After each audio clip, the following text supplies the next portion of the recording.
Olá, como é que vão? Tudo bem? Penso que a gente deve ser claros. Há alguma dúvida de que a pandemia não acabou, como piorou bastante com a variante Omicron? Vê-se claramente que se não fosse a vacinação de 80% dos adultos em nível nacional, o número de mortes já teria ultrapassado a casa de 1 milhão.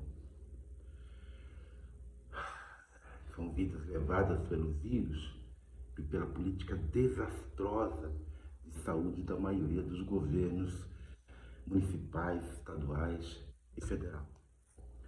Com mais responsabilidade aos negacionistas de plantão no poder do Brasil. No entanto, a vacinação, que ainda tem ínfima cobertura entre as crianças, sozinha e isolada, não pode resolver todo o problema da pandemia. Quanto mais contágio, maior a capacidade viral de mutação.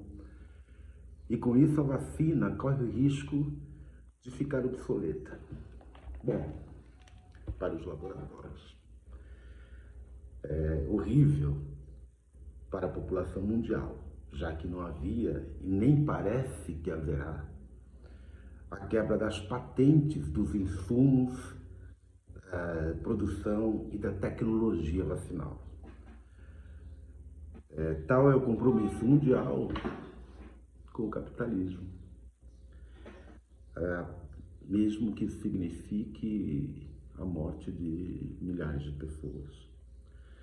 Perto dos 700 mil mortos, o Brasil tem aeroportos abertos, nacional e internacionalmente, nenhuma vigilância epidemiológica em estradas ou rodoferrovias. Na cidade segue normal a lotação dos ônibus urbanos, o trânsito, o transeunte trabalhador, lotando as ruas, as feiras cheias, os supermercados, padaria, bares, baladas. Quem está protegido mesmo é só quem tem e quem pode, ou seja, a classe média e alta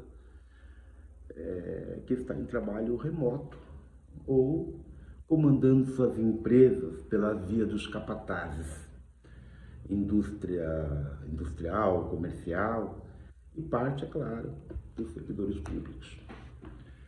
Leve-se em consideração que depois da vacinação, que não é total, todas as medidas de isolamento foram relaxadas e elas sempre tiveram validade, quando existente, para aqueles que nem nada dependiam das ações governamentais. Aqueles que dependiam das ações governamentais seguiram morrendo, seguiram lutando pela vida, ou morriam de Covid, ou morriam de fome. E aí parece que não tem, e não tinham, e continuam não tendo saída alguma. Agora, tanto o governo federal quanto alguns reitores saem a público para reafirmar a volta do modelo presencial da educação universitária e os governos estaduais e municipais dos modelos presencial da escola de ensino fundamental e ensino médio. Diga-se ainda que o retorno das crianças acontece com elas não sendo vacinadas, quer dizer, com a cobertura vacinal ser mínima entre as crianças. Pense aí. Bem, parece que alguns leitores foram às redes sociais essa semana para falar sobre essa volta. Mas por quê? Por que eles precisaram fazer essa declaração? De outro lado, tem a pressão dos estudantes pela volta às aulas presenciais. Aqueles que são quase adultos, que tiveram suas vidas sociais e acadêmicas paralisadas nesses últimos 2 anos. Aqueles que agora fazem o Enem, depois de 2 anos com ensino virtual, queriam e querem voltar às aulas presenciais. Parece claro que não são os fatos pandêmicos que animam nem reitores e nem estudantes. Pelos dados, o país voltaria à fase 1 de combate à pandemia, ou ao lockdown de 14 dias geral no país. Mas eu entendo os jovens. Os jovens sem aulas e sociabilidades durante a pandemia, principalmente os da classe média e trabalhadores remediados, tiveram suas vidas adiadas, seus sonhos. Esses sonhos incluem relações afetivas, amizades, autonomia e crescimento individual, diferenciação em relação aos pais e familiares, relações amorosas e experiências de vida individual não monitorada. E por fim, a última e talvez a primeira, que é o que representa as universidades, né? Ou seja, a ilusão concreta de ascensão social, a única esperança de mudar suas condições reais de vida numa sociedade que cada vez mais desnecessita dos trabalhadores desqualificados. Estes são jogados ao subemprego e têm uma vida de carências preenchidas pelas necessidades que lhes faltam.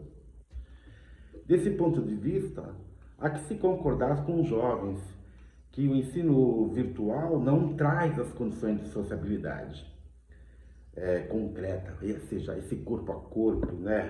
Tete a tete, olhos nos olhos, esse toque,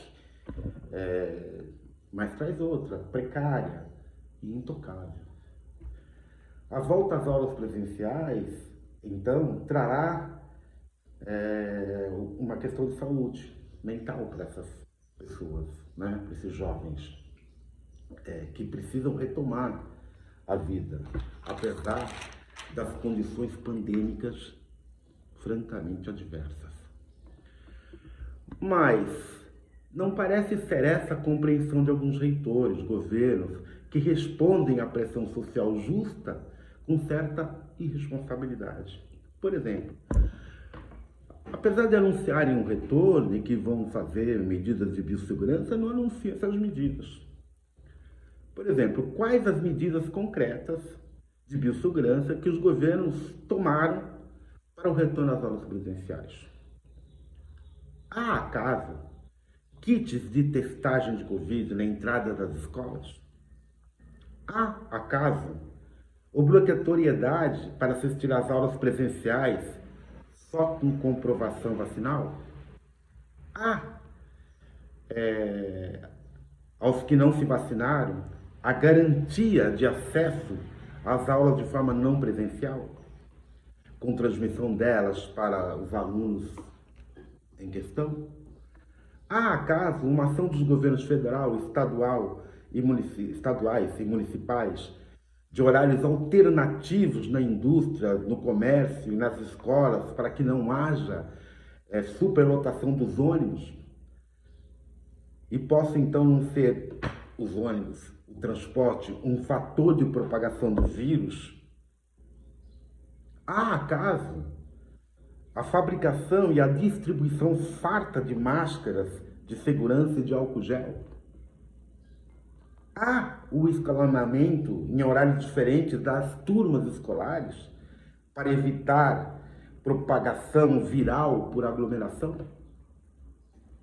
Há convênios para ter vigilância epidemiológica e do distanciamento social necessário nas horas de lanche, almoço, janta e transporte? Há grupos de vacinação para aqueles que não puderam se vacinar totalmente e querem fazê-lo? Há distribuição de luvas e máscaras para profissionais e funcionários. Há a retirada de equipamentos cujo uso pode acelerar a propaganda do vírus, como bebedouros, xéricos, etc. Há funcionários para passar álcool gel nos lugares onde se toca mais, tais como corrimãos de escada, maçanetas de porta, carteiras de estudante, mesa de professores, etc. Há recomendação para a circulação de ar com abertura de portas e janelas. Há, depois das aulas, consulta aos estudantes sobre suas condições de saúde. Veja, eu sou a favor da volta às aulas presenciais porque entendo as condições sociais e de saúde mental dos estudantes e a necessidade dos jovens de voltar a ter vida. Porém, a responsabilidade pela garantia e pela biossegurança da vida são dos gestores. E não me parece que há ações responsivas por trás dos discursos irresponsáveis.